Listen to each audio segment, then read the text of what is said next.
Traditional education was perfect for me. I looked at tests and homework like puzzles and riddles to be solved. So in the 7th grade, when the report cards were coming out, I knew I had straight A's and outstanding behavior. But when that first quarter report card came out and I had a satisfactory in Miss Perkins' class, my mom wanted to know what was I doing in Miss Perkins' class. So she decided to go to the school, and I was telling her, Mom, she's just mean. But my mom wasn't having that. So she asked Miss Perkins, what was I doing that warranted me getting a satisfactory in her class when I had outstandings in all of the other classes? And Miss Perkins told her, well, there are no outstanding children. And the only one close to that was Jesus. So my mom says, well, why would they have that as an option if you're not going to give it to any students? And she dismissed my mom. And as we walked out of the classroom, I said, I told you she was mean. And my mom looked down at me and she said, anyone who treats young people like that should not be a teacher. They are unhappy in their jobs. And at 11, I'm like, wow, adults have jobs and they either love them or they hate them. I'm going to pay more attention to this. So I want to talk about work today. And in order to talk about work, we got to start by distinguishing what I mean when I say work. I want you to think about someone in your life who has a full-time job that they can't wait to retire from. They may chain smoke. They might get a drink as the first thing they do when they come home. They may have watched back-to-back episodes of Law & Order, not once, not twice, but many, many times. They may have traded in their joy for the house that you live in that you can't wait to sell. They may have emptied their savings to pay for your college education. There's a distinction that I want you to remember between work and a job because we conflate them. I'm not talking about the conversation that you have with your parent about what you're going to do when you finish college. I'm not talking about what you might mention in family court. I'm not talking about what you do to feed the kids you have at home. I'm not talking about the work that you do because you're saving for that business. So if I'm not talking about that, what am I talking about? I'm talking about what Khalil Gibran said, which is work is love made visible. Work is love made visible. So I think you all know the kind of work that I'm talking about. See, Josephine Baker, she had a work story. And Lebron James, he has a work story. And Bozoma St. John, who graduated from Wesleyan, she's blazing a work story. And I'm sure there are people in your life that you know who love what they do. Their passion is contagious. You see, this work we all dream of having. And I started studying the difference between the Mrs. Perkins of the world and the Bozoma St. Johns of the world to see what was so different about those who work and those who labor. And in the 15 years of study that I've done, I've learned that workplaces have a moral and civic obligation to those who work there. Whoa. Right? Because Josephine Baker, she had a workplace, but she left it to go to France because she couldn't do her work here without racism. LeBron James, he left his workplace with a lot of criticism in 2010 because he needed to do something before he could bring the championship back to Cleveland. And Bozoma, she left Apple in 2017 to work at Uber at the height of a whole lot of drama. Because as she said, when you're a brand strategist, the turnaround is the most exciting moment. They have very different passions, but they have one thing in common. audacity of choice. You see, they were unwilling to put up with a workplace that doesn't value their contribution, respect their craft, allow them to consider that impossibility is possible. See, I did the math, and it's so scary. We spend 45 years in a job. That's over half of our lives building someone else's legacy, when we could have been spending that 40+ years mastering something that could change the world, something that would have our names be remembered forever. You see, we go from potential, because that's what you're considered when you're a student, potential, to a resource for extraction in the workplace, like an asset or a commodity, like oil or groundwater or diamonds. No one asks you what you want to be when you grow up anymore. It's like potential is over once you receive your diploma.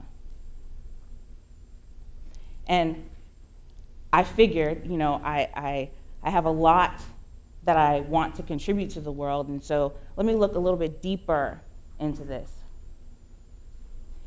You see, we have so much more to offer the world than what we do in our 9 to 5. And this depletion is harmful to society. It results in crack and opioid overdoses. It results in a bustling alcohol and tobacco industry. It results in addictions to junk food and shopping and porn and road rage. We need to abolish jobs. American workers are due a reparations of sorts for the hundreds of years of intentional underdevelopment. It's time that companies start offering their resources to their humans instead of seeing their humans as resources. You see, I had this insight in the in-between. The in-between, you all know the in-between. It's like in-between majors, in between jobs, in between a title and a calling. And I had 2 months to decide whether I was going to stay in the role I was in or do something else. So I asked myself, well, what's worthy of my life energy? What's worthy of the investment that I put into my education? What's worthy of the time that I'm going to spend away from my husband and my children? Up until that point, I'd helped build a nonprofit that puts what we call dream directors in public high schools. And the dream director's job is to go into schools and represent passion and purpose. I had this hypothesis that if an entire generation graduated from high school, having figured out what their purpose was and explored their passions, they would then live a life of choice instead of the shoulds and ought-tos that we have grown up with. But I took my eye off of the adults that worked in the organization. And we started sowing seeds that would have them become Miss Perkins. They were burned out. They felt unheard, vulnerable, undervalued, and a fire inside of me was set ablaze. And I ended that in-between, focused on the school to purpose pipeline.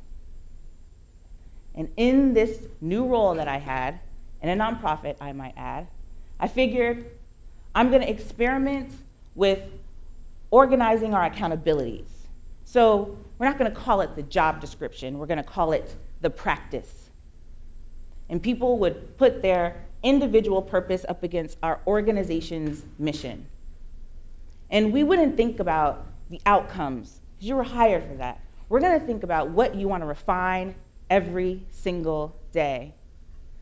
And that your mastery could not only help our organization, but also help you to build an amazing life.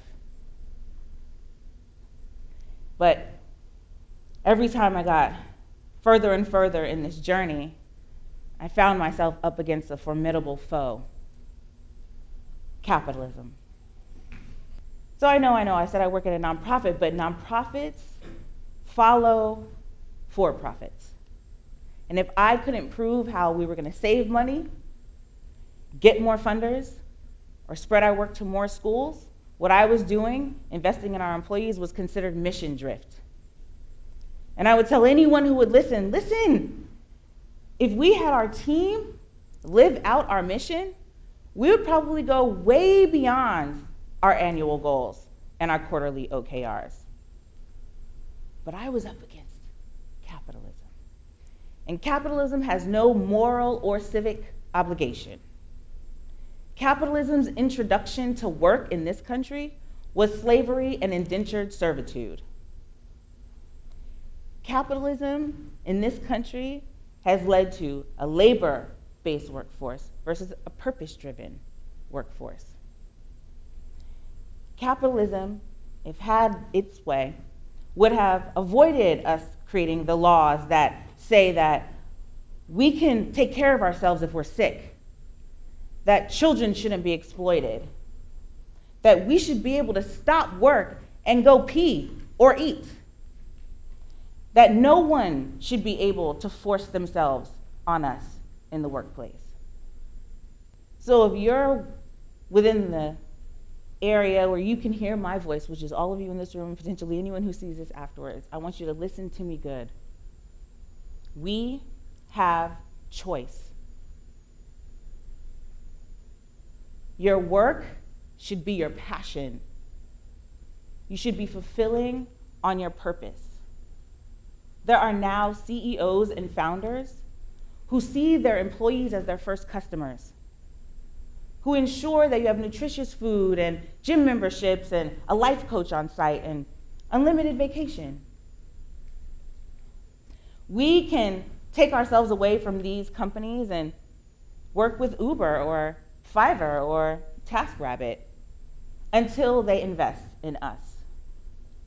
As employees, we can go onto Glassdoor or take surveys like Fortune's best companies to work for and make it transparent what's happening inside of the workplace.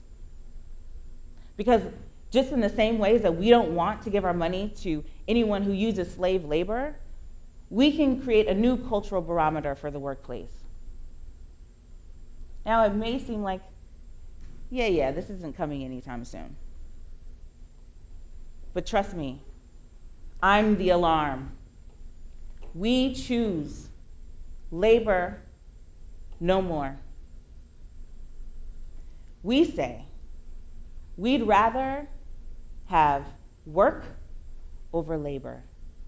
We'd rather have family over 401ks. We'd rather have passion over promotions. And for Ms. Perkins, wherever you are, I owe a deep debt of gratitude. Because of you, at 11 years old, I saw the importance of having a passion for what you do, and I've learned so many lessons. I wish I could have offered them to you, but because I could not, I will swallow that satisfactory. Thank you.